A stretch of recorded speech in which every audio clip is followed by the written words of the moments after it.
Assalamualaikum warahmatullahi wabarakatuh. Yang saya hormati Pak Dir Polda Metro Jaya, Pak Polres Jakarta Utara, teman-teman media.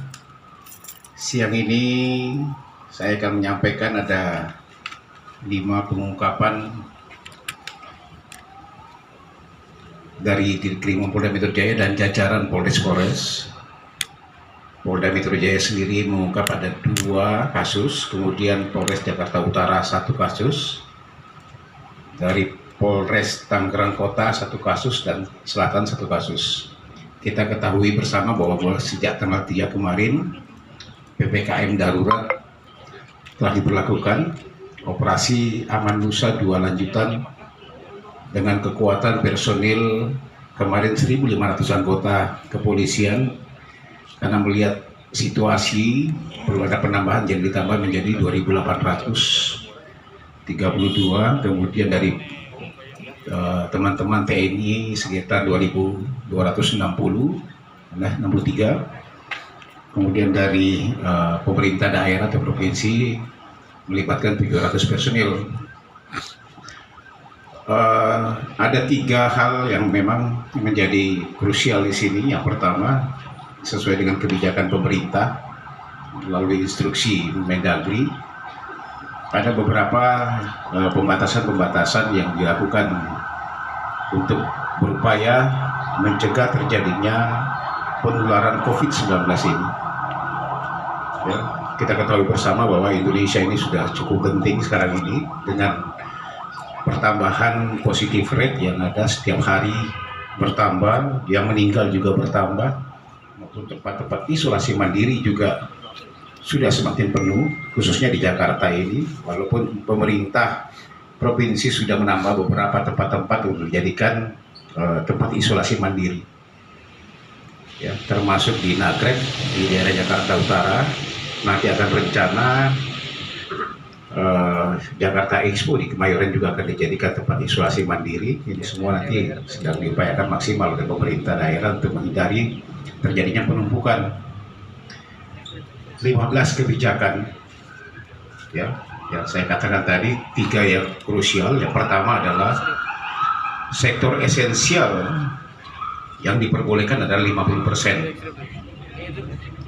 ya, sisanya adalah WFH, 50% WFO. Kemudian kritikal itu 100%, boleh apa-apa saja sudah dimasukkan dalam instruksi Mendagri. Yang tidak boleh adalah non esensial dan non kritikal.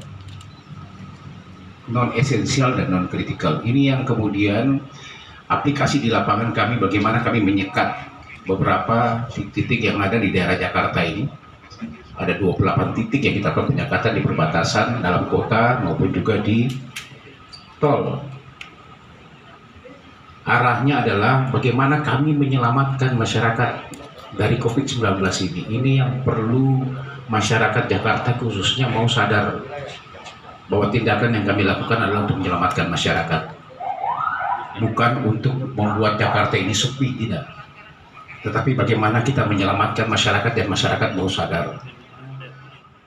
Supermarket atau mall yang dilarang sama sekali. Minimarket boleh, tapi batas waktu, ya, batas yang masuk cuma 50% dengan batas waktu tutupnya juga ada. Restoran cuma boleh take away, tidak boleh lagi makan di tempat. Kafe-kafe semua sudah nggak boleh sama sekali lagi, makanya ada korban-korban di sana. Yang terjadi, ya, banyak yang sudah mulai mematuhi aturan PPKM darurat ini, tapi masih banyak juga yang coba-coba bermain mencari keuntungan. Spa yang sudah tidak diperbolehkan masih buka saja. Kafe-kafe bahkan ada kegiatan DJ ini, ya, bahkan disosialisasikan melalui media sosial yang ada.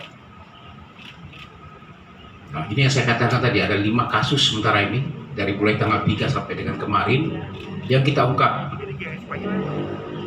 Salah satunya adalah yang pertama itu di daerah Jakarta Utara, ya, namanya Cafe Authentic Restoran dan Lounge.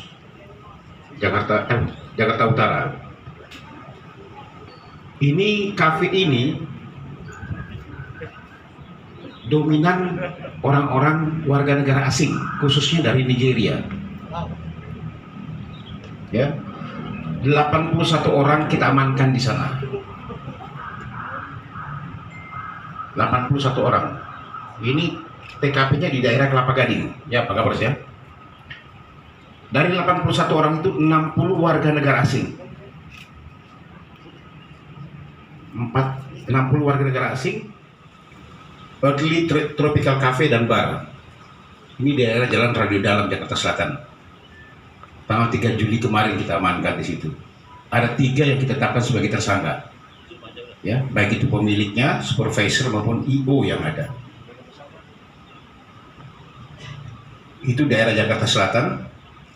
Kemudian yang ketiga, Polda Metro Jaya sendiri dalam hal ini Keringu berhasil mengamankan di 2 TKP. Yang pertama adalah Kiwan Spa. Ini spa di sini, ya, di Jalan Ahmad Yani, Kompleks Sentral Niaga, Kalimalang.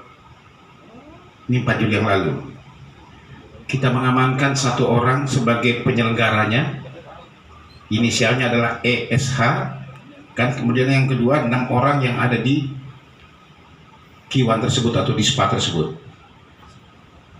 Ini masih terus kita pendalaman juga, sama kita lakukan semuanya. Para pelaku-pelaku maupun yang kita amankan ini kita lakukan protokol kesehatan. Yang kedua, Polda juga mengamankan di daerah Mas Hotel. Ini karaoke dan spa juga. Guna di daerah Pondok Indah, Jakarta Selatan. 1 orang SE sebagai penanggung jawab, inisialnya SE, dan 9 orang yang ada di tempat tersebut itu sudah kita amankan. Ya. Kemudian di daerah Tangerang Kota, kita PCR pun sama, reaktif dia, COVID-19. Bagaimana coba? Jadi klaster itu semuanya. Ini makanya kita PCR semuanya. Para pengunjung-pengunjung yang ada 81 orang itu. 1 orang kasirnya ini juga sama, reaktif. Di PCR juga reaktif. Jadi ada 4 yang kita temukan reaktif di situ. Ya. Ini loh upaya pemerintah bagaimana memutus mata rantai, tapi masih saja kegiatan ini. Sudah dilarang, masih saja ada kegiatan seperti ini. Dari 60 warga negara asing itu, 17 cuma yang memiliki kitas maupun paspor. 43 sama sekali nggak ada. Makanya kita berkoordinasi dengan imigrasi untuk kita serahkan ke imigrasi proses. Bahkan kami koordinasi juga dengan Mabes Polri, Ubinter dalam hal ini, untuk mendatakan ke 60 orang tersebut apakah memang bersih atau ada permasalahan lain. Ini sudah kami serahkan datanya semuanya. Sementara yang 4 reaktif tersebut sudah kita titipkan ke tempat isolasi mandiri Nagrek, Cilincing, Jakarta Utara, untuk dilakukan pengobatan.